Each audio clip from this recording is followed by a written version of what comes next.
మడిని పండించడంలో ఇది మరొక వీడియో.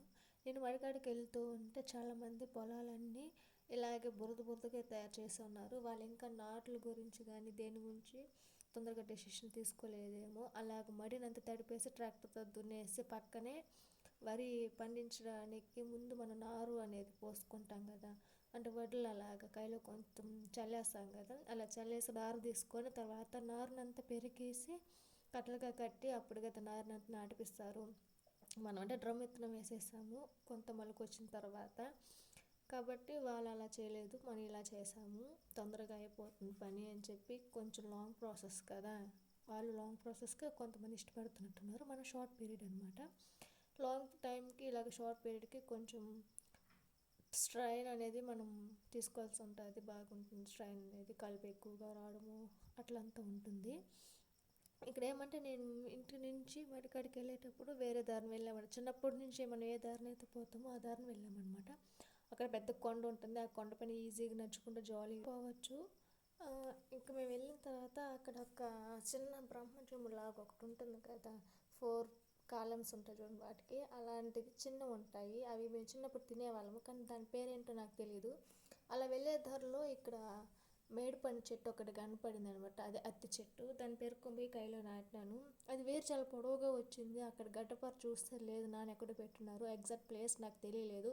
అందుకే పక్కన ఉండే ఆ కట్టుబొలతో కొంచెం అదంతా బురదగానే ఉంటుంది కాబట్టి దాన్ని మనం తోవడానికి ఈజీనే.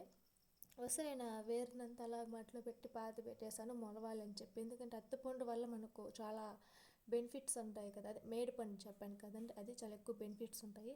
అందులో పురుగులు ఉంటాయి కదా, కానీ అవేం పురుగులు కాదు, అవన్నీ గింజలు. ఆ కాయ మొత్తం కొన్ని వేల గింజలు నిండిపోయి ఉంటాయి, వాటిని మనం చూసి పురుగులు అంటాము. అవి గింజలు మీరు చాలా దగ్గరగా చూడండి. మేబీ ఆ కాయ తీపి వల్ల మనకు కొన్ని నల్లచీమలు అనేటివి ఉంటాయేమో, కానీ అవి అయితే అలా తట్టేసాము అంటే సైడ్కి అవి వెళ్ళిపోతాయి. అక్కడ ఉన్నటువంటి మొత్తం గింజలే. చాలా అంటే చాలా బాగుంటుంది ఆ పండు తిన్నారంటే.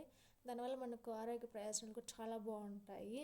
ఇంకొకటి ఏమంటే ఇలా నడుచుకుంటూ వెళ్తున్న కొద్దీ చాలా ఎక్కువ ఎండ అనిపించింది, కొంచెం టైర్డ్ కూడా అయిపోయాము. చాలా ఎక్కువ ఎండలు కాస్తున్నాయి, ఇది ఎండాకాలమే కదా కాబట్టి చాలా ఎక్కువ పంటలు పండిస్తారు అటు సైడ్ అంతా. ఎండాకాలంలో వరి, చెరుకు, ఇంకా మామిడి పళ్ళు కామనే బాగా వస్తాయి, హ్యాపీ. ఇంకా ఈత పళ్ళు ఇలాంటివన్నీ చాలా బాగుంటాయి.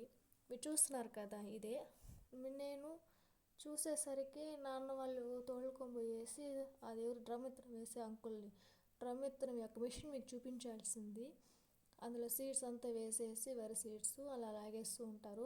దానివల్ల నా కై మొత్తం అలా పాదాలు పడిపోతూ ఉంటాయి. మనం వరి నాటినప్పుడు కూడా అంతే కదా, పాదాలు అనేది పడతాయి. పైగా కలుపు తీసినా కూడా అంతే పాదాలు అనేవి పడతాయి. అవి కొంచెం నీరు పారుదల ఎక్కువైందంటే మంచిగా సెట్ అవుతుంది, లేకుంటే కొంచెం అక్కడక్కడ పాదాలు ఉండిపోతాయి. ఇవన్నీ మనకి ఎప్పుడు ప్రాబ్లం అవుతుందో తెలుసా, వరి కోస్తాం చూసారు, అక్కడ గుంతల మెట్టలు మనం పాదాలు వేసేసి అది కొంచెం రిస్కీగా అనిపిస్తుంది. మిగిలిన టైంలో అంతా అలా అంతా ఏమనిపించదు. ఆ టైం వరకు మనం ఏం కైలో దిగం కాబట్టి ఇదేం ప్రాబ్లం ఉండదు. 2 టైమ్సే కదా మనం దిగుతాం, ఒకటి వరి నాటడానికి, లేకుంటే డ్రమ్ ఎత్తి ఇప్పుడు మనం వేసినాం కదా మన కైలో అట్లా. ఇంకోటి ఏమంటే నాట్లు నాటుకుంటాం కదా అలాగా. నేను వెళ్ళేసరికి కరెంట్ రెడీగా అని ఉన్నింది కాబట్టి నేను మోటార్ ఆన్ చేసేసాను. మోటార్ ఆన్ చేసేసి డోర్ క్లోజ్ చేసేసి కీస్ వేసుకునేసి వచ్చేసాను. వచ్చి చెట్టు కింద కూర్చున్నాను, ఎందుకంటే ఆడే అని చెప్పాను కదా. చెట్టు కింద కూర్చునే కాడికి ఒక 2 hours అయిన తర్వాత నాన్న వచ్చారనమాట. ఎందుకంటే నాన్న అప్పుడు ఫంక్షన్ డబ్బులు తీసుకొనేసి రావడానికి టైం పడుతుంది, వెళ్ళి నీళ్ళు వేసి అని చెప్పారు కదా, సో నాన్న వచ్చేసారు. తర్వాత నేను నాన్న ఇంటికి వచ్చేసాను.